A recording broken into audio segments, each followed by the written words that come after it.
আমি ইউনূসকে আহ্বান করি, আসেন না আমার সাথে নির্বাচন করেন, যে কোনো কনস্টিটুয়েন্সিতে আসেন, দেখি কে জিতে, কাকে জনগণ ভোট দেয়। আজকে নির্বাচন দিয়েছে, কেন আওয়ামী লীগ নির্বাচন করতে পারবে না? কেন আওয়ামী লীগে ভোট দিতে পারবে না?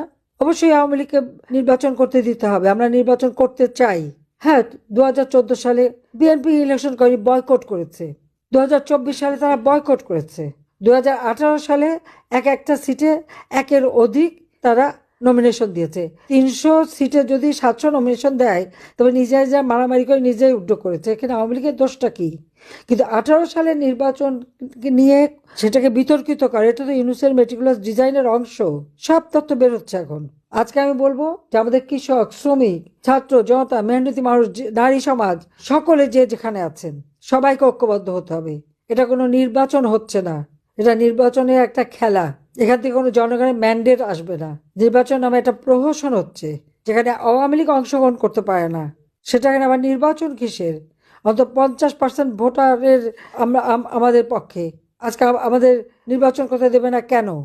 আমি ইউনূসকে আহ্বান করি, আসেন না আমার সাথে নির্বাচন করেন, যে কোনো কনস্টিটুয়েন্সিতে আসেন, দেখি কে জিতে, কাকে জনগণ ভোট দেয়। তখন না বুঝতে পারবো। সেটা তো করতে পারবে না, সে সাহস নাই। কারণ রক্ত চোষা আর কে কেউ ভোট দেবে না জানে তা ভালো করে। গরিবের রক্ত চুষে খেয়েছে তো, আর টাকা পাচার করে বিদেশে সম্পদের পাহাড় করেছে, বাংলাদেশে কোনোদিন 1 টাকাও বিনিয়োগ করেনি, তো তার আবার কে ভোট দেবে? সেই জন্যই তো ভোট চুরি করে ক্ষমতা আসতে চাচ্ছে। এখন ক্ষমতা ডাকাতি করে নিয়েছে, আর ভোট চুরি করে তার অবৈধ ক্ষমতা বৈধ করার প্রচেষ্টা। আমি সে দেশের সকল মানুষকে আমি বলবো, আপনারা এইরকম অন্যায় অবিচার চলতে পারে না। অবশ্যই যারা আপনাদের পরিবারের উপর হামলা করেছে, আপনাদের উপর নির্যাতন করেছে, একদিন তার বিচার হবে। শুধু নাম ঠিকানাগুলি রেখে দেন, সব নাম ঠিকানাগুলি রেখে দেন, ভুলবেন না। এটার জন্য মনে থাকে আওয়ামী লীগের আবার নিয়ম আছে। আওয়ামী লীগ খুব উদার, যত মায়ের খাক গুতা খাক আবার ভুলে যায়। 2001-এ বিএনপির হাতে নির্যাতিত হয়ে পরে তো আর কেউ কোনো কিছু বলেনি, এবার আর ছাড়া নাই। ইনশাল্লাহ দিন ফিরে আসবে, বাংলাদেশের জয় একদিন হবেই, জনগণের জয় হবে। অবৈধভাবে ক্ষমতা দখলকারী ইউনূস, সে কিভাবে আওয়ামী লীগকে ব্যান করে? তার কি অধিকার আছে? তাকে আমি প্রশ্ন করি যে সে কি জনগণের ম্যান্ডেট নিয়ে ক্ষমতা এসেছে, জনগণের ভোটে ক্ষমতা এসেছে? তা তো নয়। আর তারপরে আওয়ামী লীগকে ব্যান করে। তার কি কোনো অধিকার আছে আওয়ামী লীগকে ব্যান করার? তার কি কোনো অধিকার আছে যে আওয়ামী লীগের কেউ ভোট দিতে পারবে না বা নির্বাচনে অংশগ্রহণ করতে পারবে না?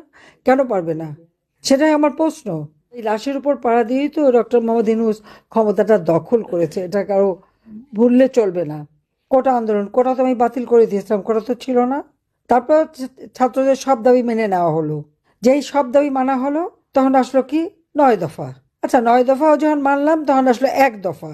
আমি তো আগেই সকলকে সতর্ক করেছিলাম যে আন্দোলন কোনো ছাত্রদের আন্দোলন না, কোটা আন্দোলন না, এটা হলো সরকার উৎখাতের আন্দোলন। ডক্টর ইউনূস গ্রামীণ ব্যাংকটাকে পেয়েছিল একটা সোনার ডিম পাড়া হাঁস। এইটা ভাঙিয়ে সব জায়গা থেকে সে টাকা যে কামাই করত, ওইটাই ছিল তার একটা মানে আমব্রেলা, একটা ছাতার মতো। এটাকে ব্যবহার করে করে সেসব দেশে বিদেশে তার ভালো মানুষের একখানা চেহারা দেখায় দেখায় সেখান থেকে টাকা কামাই করত এবং অর্থ আত্মসাৎ করত। তার যে অবৈধভাবে অর্থ উপার্জন, সেটা ঢাকা দিত ওইভাবেই, গ্রামীণ নাম ব্যবহার করে করে। ইউনূস ক্ষমতা আসতে না আসতেই প্রত্যেক কারাগারে যত জঙ্গি, সন্ত্রাসী, খুনি যারা জেলে ছিল, সবাইকে কিন্তু ছেড়ে দিয়েছে। প্রশাসনে আমরা দেখি যে সরকারি কর্মকর্তা, পুলিশ, সেনাবাহিনী, সশস্ত্র বাহিনীর সদস্য, সবার বিরুদ্ধে মামলা। আর আমরা আওয়ামী লীগের নেতা কর্মী, আমাদের সহযোগী সংগঠন, মুক্তিযোদ্ধা পরিবার বা আমাদের 14 দলীয় নেতা, সবার বিরুদ্ধে মামলা হামলা দিয়ে তাদেরকে নানাভাবে নির্যাতন চালাচ্ছে। হ্যাঁ, আমার বিরুদ্ধে তো কি, আমি নাকি মানবাধিকার লঙ্ঘন করেছি। আজকে বাংলাদেশে যে প্রতিদিন হত্যা হচ্ছে, মানুষের জীবন মান কেড়ে নেওয়া হচ্ছে, দ্রব্যমূল্যের ঊর্ধ্ব গতিতে মানুষ দিশেহারা, মানুষের ঘর বাড়ি জ্বালিয়ে পুড়ে ছারখার করে দিচ্ছে, ওগুলি কি মানবতা রক্ষা করা?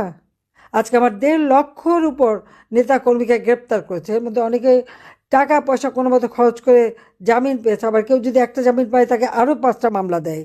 কাজে এর হাত থেকে দেশকে রক্ষা করতে হবে, মানুষকে রক্ষা করতে হবে। আমি জানি আমাদের নেতা কর্মীদের উপরে যে অকথ্য অত্যাচার চলছে, যার জন্য মানুষ দিশেহারা।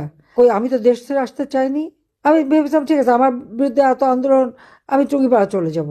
কিন্তু আমাকে তো একেবারে আমি প্রধানমন্ত্রী হিসেবেই নিয়ে এসে আমাকে গেল।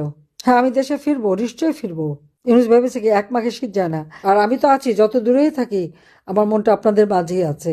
আপনারা ভালো থাকেন, সুস্থ থাকেন। দেখা হবে খুব শীঘ্রই। খোদা হাফিজ। জয় বাংলা, জয় বঙ্গবন্ধু। বাংলাদেশ চিরজীবী হোক।